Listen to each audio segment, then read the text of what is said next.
Girif yal na la yàlla def ak jàmm. amiin. Baay Mouhamed sama waa ji. bàkk leen xew mi sunu xew. mu yar Girif xew mi sunu xew la.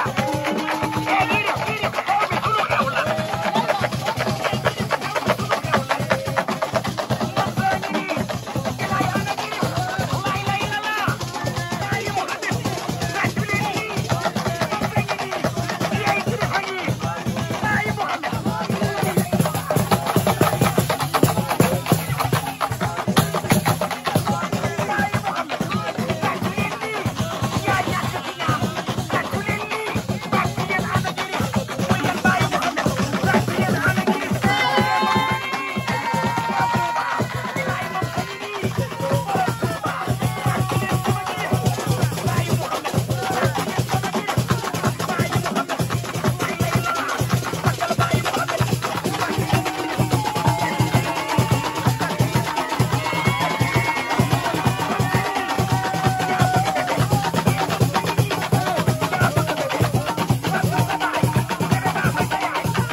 góor kattan bi ngeen doon laaj ñëwaat na di garab goo xamante ni dafay faj néew kattan di faj impuissance sexuelle la di faj li nga xamante ni maanaam góor guy gaaw a daanu di faj li nga xamante ni moom mooy faiblesse sexuelle la di garab goo xamante ni ay gàncax lañ ko defaree mu nekk lu wóor 100% naturel la amul benn effet secondaire góor kattan daal ñëwati na nekk loo xamante ni nag traitement la loo xamante ni da lay faj ba nga wéer la góor kattan waaye nag am na benn sachet bu ndaw a ndaw boo xamante ni spécial boobu la ñuy woowee buuru kër ñi naan soo dawul duma daw boobu moom dafa garaaw dafa mucc ayib boobu moom ñi ko jël xam nañ ko bu baax a baax yaakaar naa kenn dootu ko présenté góor kattan daal la képp ku si bëgg rek na nga woote sur 78 018 17 94 78 018 17 94. waaye nee nañ nag yemuñu foofu dee hémorroïde nag ak li nga xamante ni mooy ndoxam siti nag dañ koy faj ba mu wéer traitement lay doon ñu faj ko ba mu wéer